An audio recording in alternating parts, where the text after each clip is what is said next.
of the law. As a black woman, we also know there's what actually happens every day on the streets. We know what should happen versus what actually does happen. And that's that little gray area, and the very reason why we're all here today, because the pursuit policies that were being discussed earlier are not really being followed. I'm going to read you what the police policy states for the police department.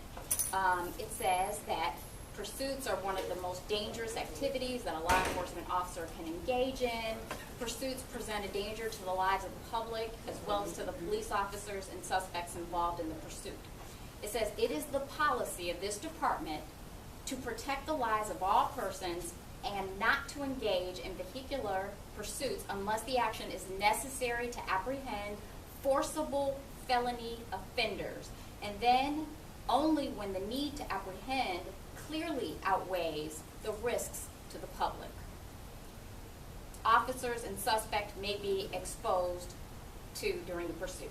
Therefore, the apprehension of the suspect shall not be the sole deciding factor in determining whether to engage in the pursuit of a fleeing forcible felony.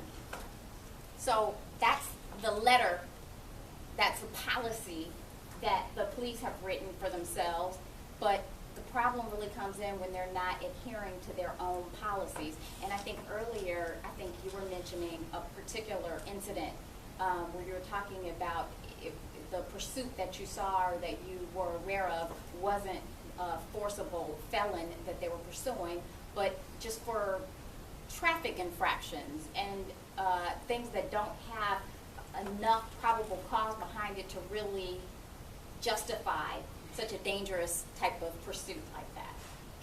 What were you talking to us? No, I just asked, that I understood that the policy was that they pursued for forcible felony offenders, that they didn't pursue for stolen cars, that, the concept that, you can get your car repaired or whatever, that you don't pursue for a stolen car unless it's some other felony has been involved, the person's committed some other felony, forcible felony. So just chasing a stolen car, I thought was not a forcible felony is a violent felony. So we're talking robbery, we're talking burglary, we're talking about those kinds of crimes. Forcible means violent. So you're just talking like if you're on a red light, and if you take off, they can't chase you. They shouldn't chase you. Okay, they may that's chase what I'm you. saying. This is the policy that they say they're going to adhere to. But the law does allow them to pursue someone who's committed a misdemeanor in their presence. But their own policy states that this is how they intend to approach this issue. So they shouldn't is exactly the right answer, yes. Okay. I had a couple of discussions with the chief and the mayor on the topic at one point in time. It seems like, on paper at least, that seems like a very sound reasoning when, someone's shooting guns, you go after them because, they might do more damage. Where we're having difficulty getting clarification is when do you cut it off? And it was something that they way up the chain of command and do all this. So What do you mean where you cut it off? when you realize they're not going to pull over, when are you Right. going to stop the pursuit? Because you're saying that basically it doesn't remain static, the level of danger to innocent bystanders. It's actually fluid and it increases and increases, and at a certain point it does outweigh. Well, right. I mean, in the first 30 seconds, if the guy's going to keep on going, you might just want to cut it off. But, might give it a try for the first 30 seconds, and then, he isn't going to pull over. In California, they got equipment on at least in Los Angeles, they got equipment on their cars that are basically like car tasers. Pull up behind, a vehicle, they shoot these things in there, and it fries electricity in the car, and the car stops. And I brought that up to the chief. He says, well, we don't want that stuff, because we don't want the liability for the damage to the car. And that didn't make a lot of sense to me. Now, I can hear it saying, well, this stuff is too expensive, or it doesn't work all the time. We would rather just run over innocent bystanders. Okay. It would seem to me if they had a better way of stopping the pursuit, I wouldn't have as much problem with because what they're saying on paper is when they will do it. It seems to make sense. If someone's Right. flying around with a gun shooting people, go after them Right. to a degree. But if it's going to be a half-hour trip through Midtown, I don't know, you got to know when to pull it off. At some point, the danger is going to outweigh the benefit in capturing, apprehending the felon. I think that, Did the policy that you read, did it actually define forcible felony, or is that when you provided a little extra? Or is that just what? in the, it did not provide that, wait, no, we got it. I didn't see the definition, but now I do see the definition, but I already know as a lawyer the definition is some kind of violent crime, but let me read you the list. Forcible felonies are murder, manslaughter, sexual battery, any kind of violent crime, carjacking, home invasion, assault, aggravated battery, aggravated stalking, throwing a bomb, any kind of physical force or violence against an individual. So that's in the it's not by statute, but that's actually in their policy manual? This is in their policy manual, Okay. but by statute, that's what forcible felony means. What is the St. Pete statute that the mayor has, the policy that the mayor has control over? This is the policy. Well, that's the policy, but the actual, what they're legally bound to, as Oh. far as pursuits are concerned. Oh, absolutely, yeah. It's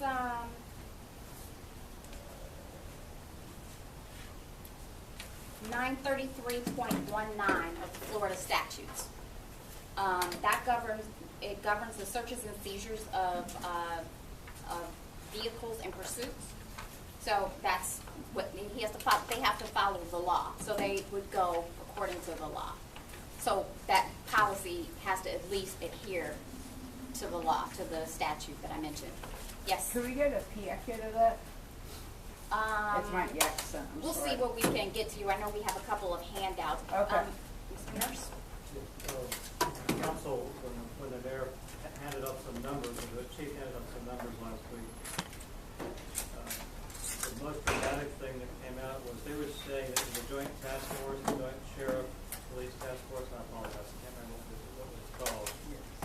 They were doing the lion's share of the chasing last year, and apparently are not chasing this year. That was described as using different tactics.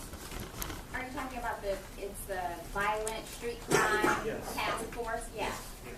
Those were in the statistics, and there is definitely a question as to why the violent street crime task force has 0 pursuits, and I'm sorry. Go ahead. I got video. Last year they had multiple.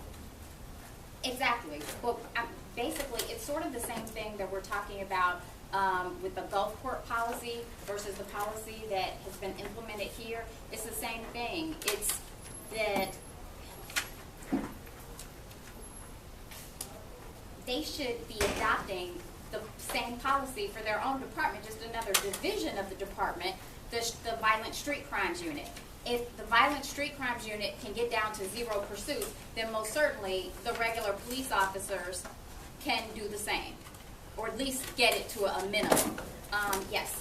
My understanding of the street crimes unit, I did a couple of ride-alongs, one a couple of years ago, the one like a half year later.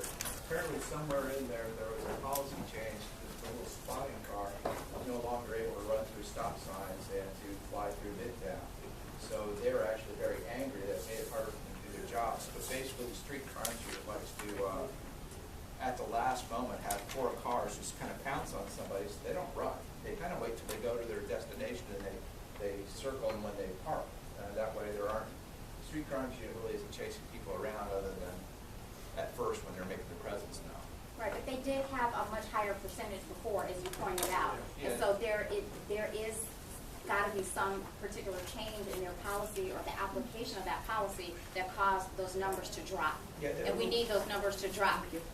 They're irate about the policy change. There was a policy change, had more to do with their spotting bar, not being able to fly through stop signs and things like that. So their previous techniques weren't as effective as they were. Well, I mean, actually, that could actually make you end up chasing people even more, because if you can't do it with, surrounding somebody and someone is trying to flee, then you're going to be in a police chase.